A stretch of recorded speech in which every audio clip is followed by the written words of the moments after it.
we're not in the business of wasting time. So I just finished the conversation. This the Zoo podcast show. 10-7, y'all already know the drill. 10-7, God game, family, God over devils. Go on, finish the conversation because I'm trying to find a way. I'm trying to get information out there to the people. I wouldn't care how it comes, how you give it. You know a lot about a lot of subjects. So you just tell me PTSD. You was diagnosed with it, wasn't you? You were diagnosed with some other depression or some.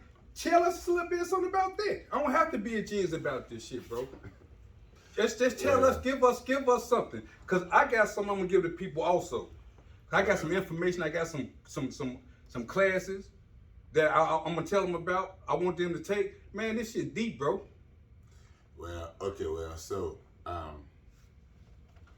break it down. What's your? Hold up. Give me your name. Let's start off with that. Give me your name. My name is Prince Afolabi Dosuma from Lagos State of Nigeria. Original stepper in Chicago legend. Don't tell nobody. But anyways, we talking about PTSD and we talking about mental health, and I understand that you have been impacted by violence and essentially through a roller coaster livelihood, and I really appreciate that you taking your time out to gather information about mental health and mental health issues. But what I was telling you earlier was that it's a very broad spectrum of mental health issues. So I'm not educated to really talk about mental health as far as from a doctor perspective, but I can talk about mental health as from a patient perspective and the journey of mental health. Okay, so now on this podcast, the journey of mental health. On this podcast, that we're not gonna waste no time. We're gonna share information that's gonna help mental health. Now, first and foremost, we talk about mental health. We're talking about happiness. We're talking about the mental balance. We're talking about balancing life. We're talking about how you feel and your emotions, how you handle things. Okay, everybody's not the same, and a lot of people have stressors that they don't know. Okay, you have 3 shifts in a day. You have first 8 hours, second 8 hours, third 8 hours. The third 8 hours is just sleep. First 8 hours is work. Second 8 hours is two. If you are not doing what you're supposed to do in these hours, you're going to have some type of stressors. And if you're not paying attention to these stressors, it can start affecting your mental health. When it starts affecting your mental health, it starts leading you to start doing different things. For example, a kid that's not getting attention at home goes to school, becomes a bully, a truant. There's something going on with the kid. Nobody pays attention. Okay, an adult always get into argument, very irritated, not happy. Something is going on. Nobody paying attention. Then a mass murderer, they just snap, shoot everybody. Something was going on. So now let's share information. If you are not how happy, would you know if something going on? That's what the people can see. Like I said with myself, things going on with me. I didn't know. I have no idea. It's important for people to understand that part. When you tell them that part, can you give us some type of insight on how can people pinpoint that something is wrong with them? Okay. When you start losing appetite. When you start losing appetite, that could be a sign of mental health issue. When you start losing sleep, or when you just have insomnia, period, you can't sleep, it might be a sign of. When you are asleep and you don't feel like getting up, and you just in the morning it's just like there's no hope, something is going on. When you hold grudges for a long time, something is going on. When you don't know how to forgive. Now, these things can easily be avoided, such as consultation with self and consultation with loved ones, consultation with a friend. If you're feeling any kind of way, talk to somebody. Call somebody. always find resolution. And if you feel like you cannot handle yourself, you need to talk to somebody about either getting you some help by putting you in isolation or get somebody about putting you on medication. Because at the end of the day, mental health is real. It is very real. And another thing is this, another information that should be shared is this. A lot of things can be a stressor for mental health, like alcohol can be, a bad marriage, a bad relationship can be, trauma, physical trauma, emotional trauma, death in the family, financial.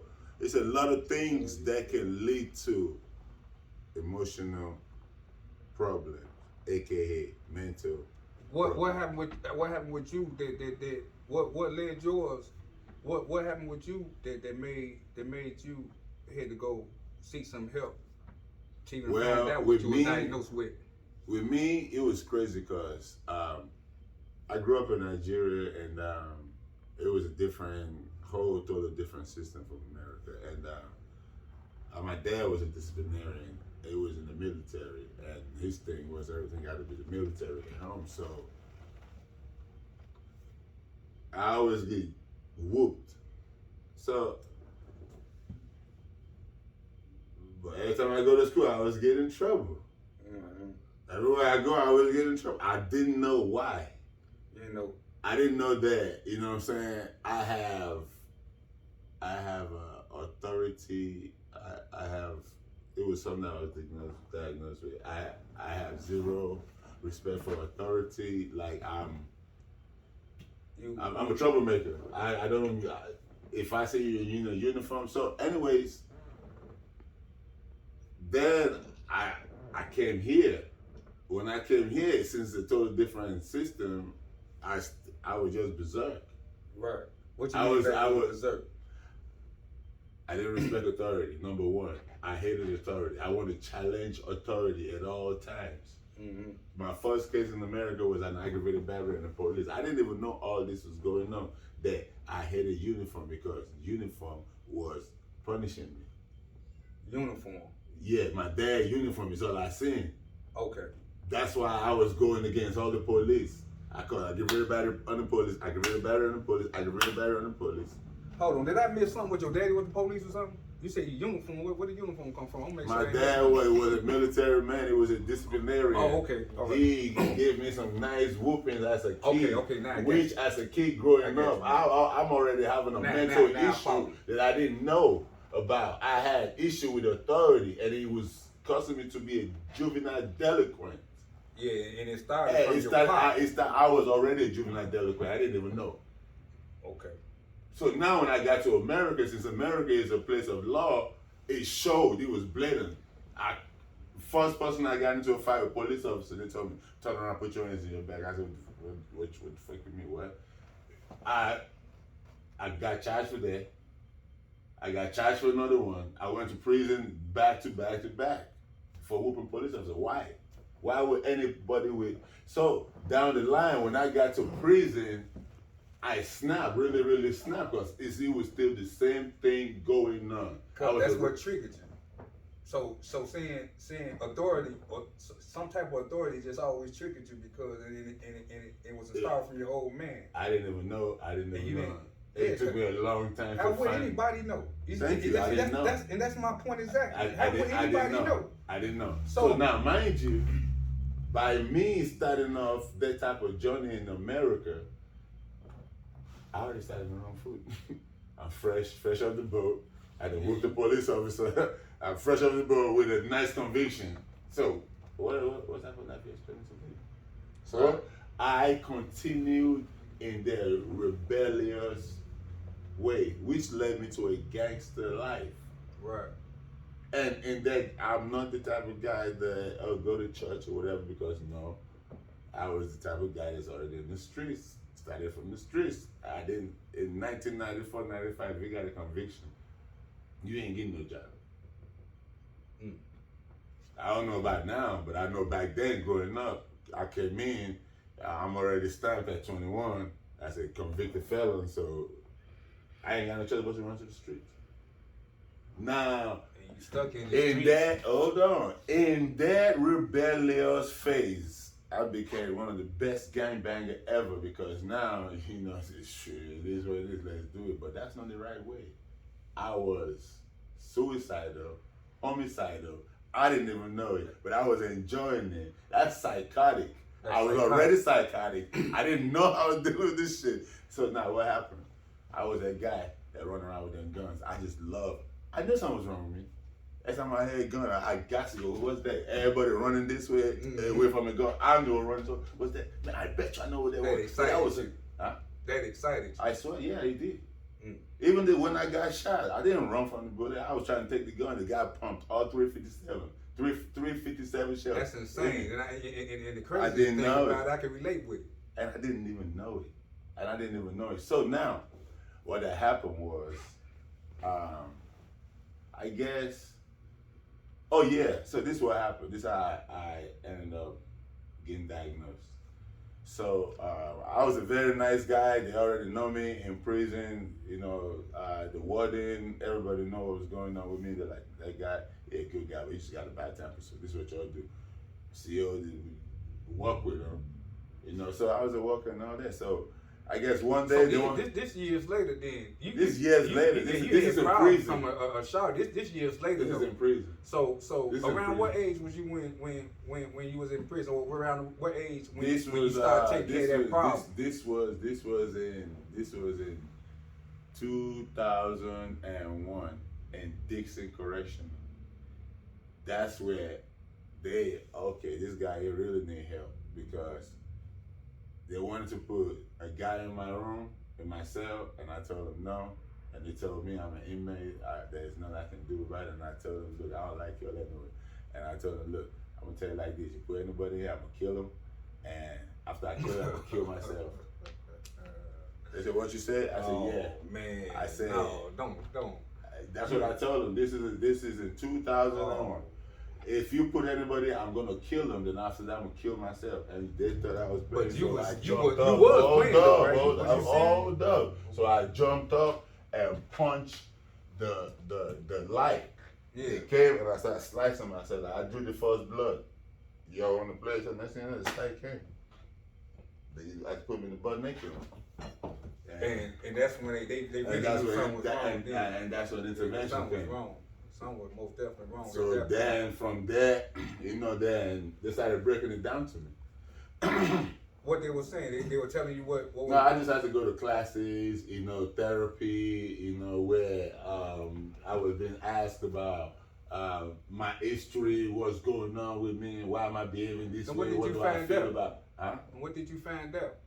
What I found out was, bro, at first it was like, you know, you are who you are, what you find out is what you find out, but, you know, it's like, sometimes, bro, I don't know, man, I'm not your regular guy, and I think it's because of some type of psychotic issue. I'm quick to say, nigga, fuck the world, I'm gonna blow this bitch up, and if you push me enough, I will do it, and that's not cool. But that was your state of mind then, though, right? That ain't your state of mind now, correct?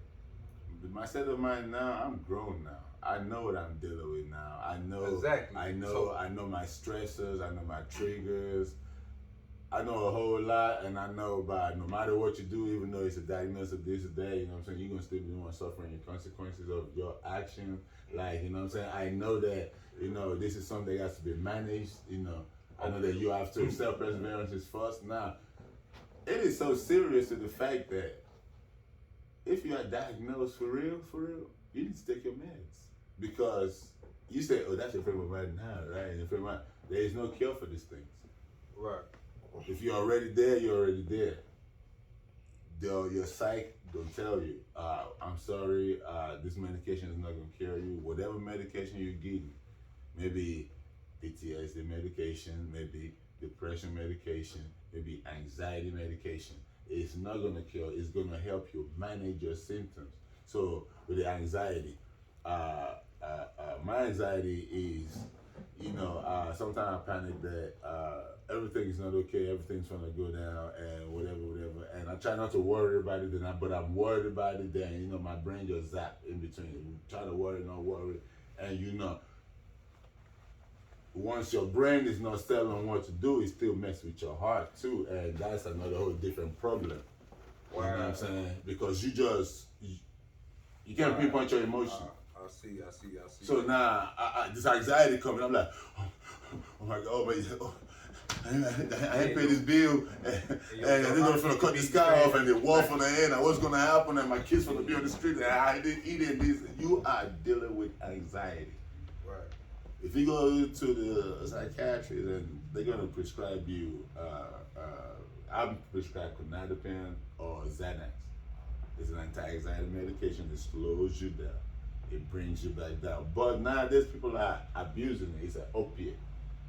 So that's why people buy it and sell it on the street. And I'm not gonna lie to you, I really don't like taking this shit. But it helps. If you need it, you need to take it. So how many medications are you taking? What did you I'm supposed to take. You supposed to take, so you ain't taking all your medication. No, I am from Lagos State of Nigeria.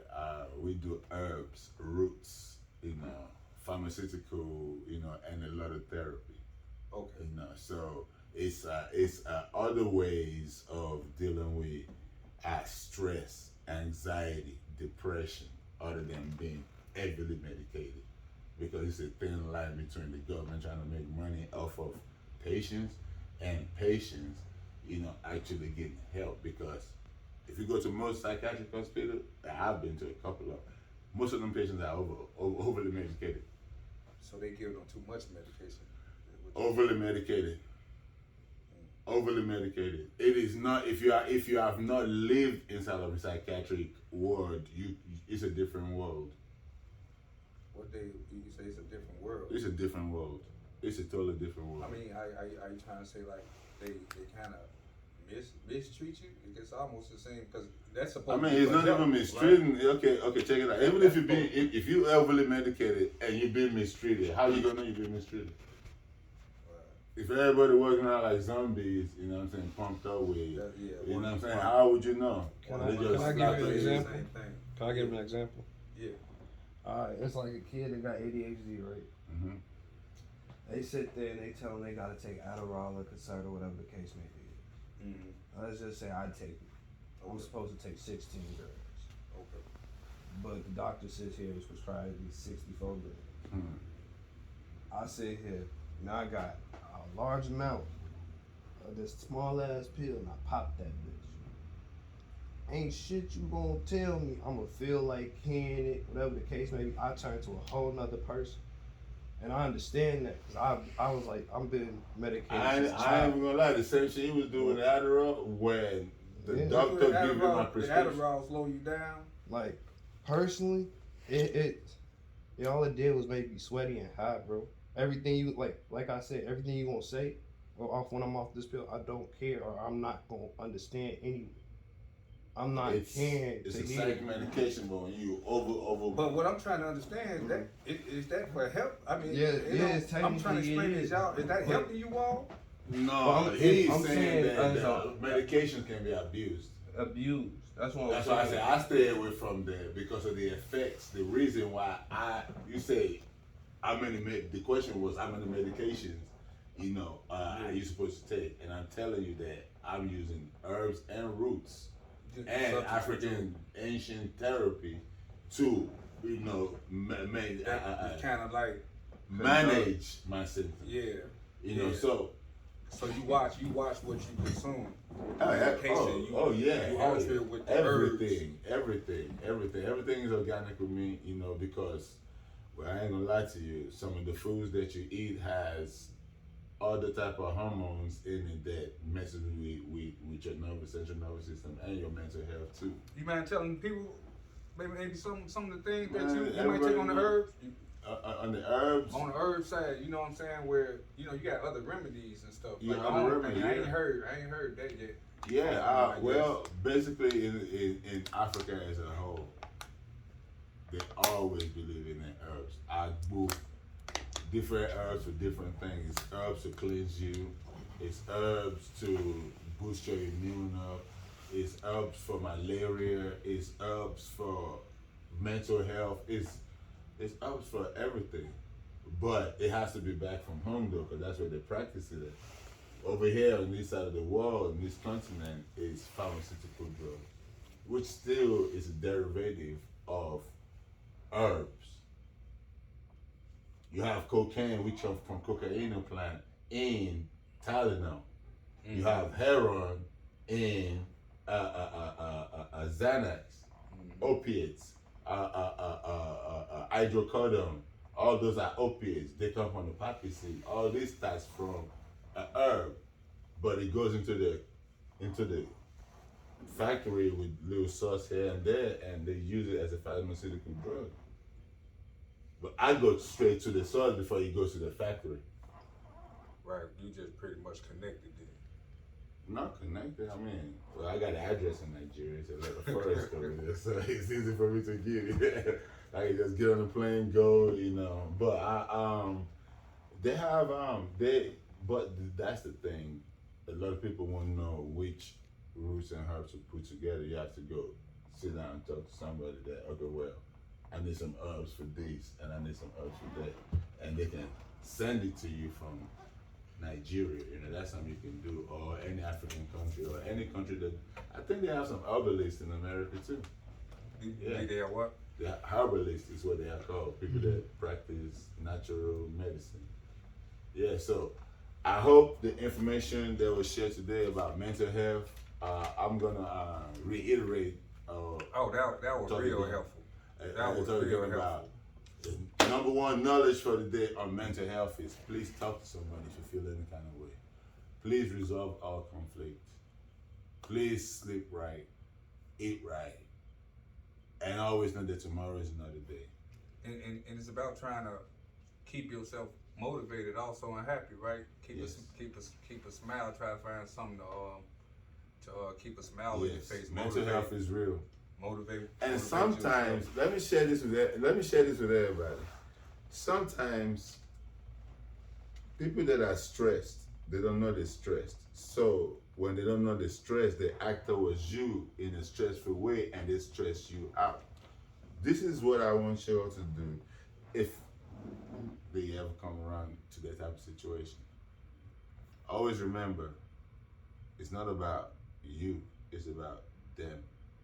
So if somebody look at you and say, man, F you, don't forget, it's not about you. It's how they're feeling about something that's making them say what they're saying. It's not, so call me a B, call me a whatever, it's still not about me. It's about you the one feeling that way.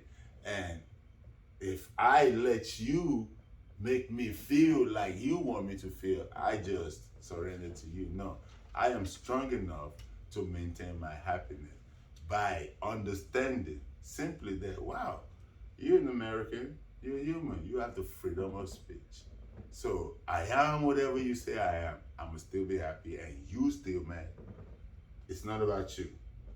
I appreciate that. It's not about you. I appreciate that. And also, I have a little information I want to disclose with y'all, because I'm finna be signing up to this class in the morning. Actually, the enrollment starts today, but it's gonna carry on till Friday.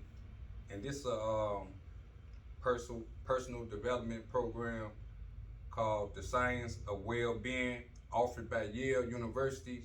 They have the top teachers there. They have the top people that you could go to and get some help. But the enrollment is free. It starts today, October 11th. And in this course, you will engage in a series of challenges designed to increase your own happiness and build more productive habits. As preparation for these tasks, Professor Lauren Santos, that's the professor there, reveals misconceptions about happiness, annoying features of the mind that lead us to think the way we do, and the research that can help us change. You will ultimately be prepared to successfully incorporate a specific wellness activity into your life. And that's the personal development program. And you could go online, you could go to www.coursera, that's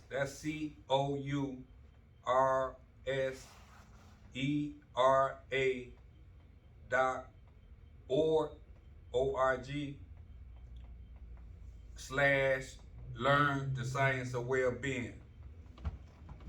One more time. That's www.coursera.org/learn the science of well-being. Also have another class,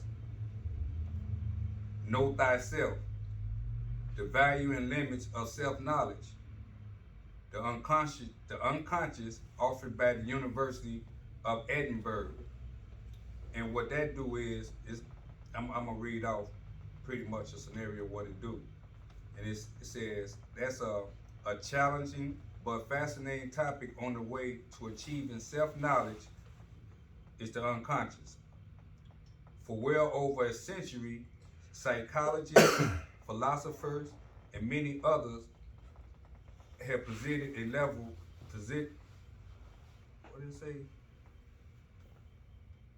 presented a level of mentality that is not immediately open to introspection.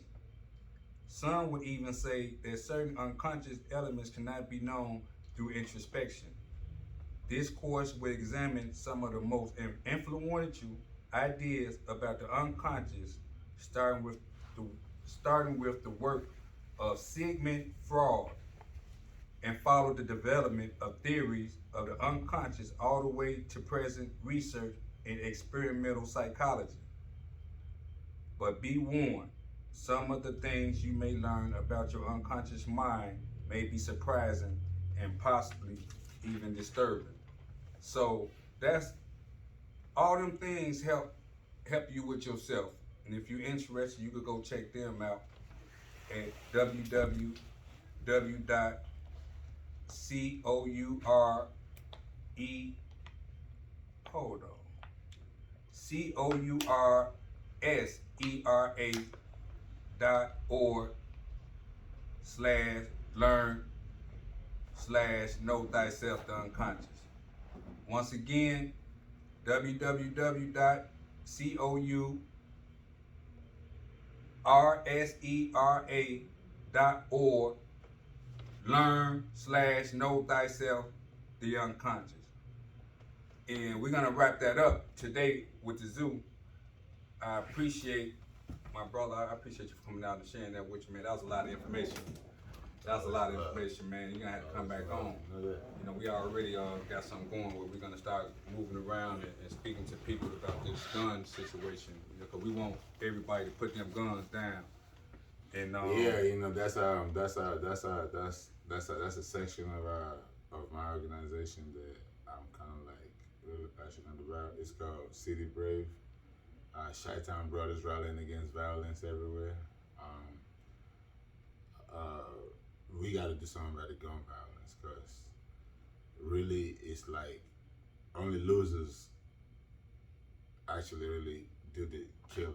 You're a loser. Why? Because you kill somebody, they're dead, they don't feel nothing. The person that's feeling something is the people they leave behind. So what's your point? Speak about So what's your point? So drop the guns, man. It takes a real man, you know, to use a big mind and resolve, you know what I'm saying, conflict. Then you just want to take the easy way out and just, nah, bro. It don't make sense, man. I think you're a loser, bro. You know, because you know, if we keep taking and we keep losing and we keep dying and we keep going backwards, where's the win in that? Where's the win in participating in holding everybody back? Where's the win in participating in tearing a race down? No, we can't do that. We are kings. We was made to rule. Check your books, all the books. Man was made to rule. Le dominion means rule over everything else. But you have the choice though to be a slave or to be a ruler. I say we all should be rulers, and we should. If the first place you can rule is this kingdom self. Wherever there is peace, there is life. So let's rally up for peace. Let's rally against violence, domestic violence, mental violence, sexual violence, physical violence, violence. Period. It must go. So let's drop the guns and pick up some goddamn books. Let's get more conscious. Pick them books up. Pick them books. Let's get more conscious. Get more conscious daily. Get more conscious every day. GMC, man. Just GMC every day. Get more conscious. Knowledge is power.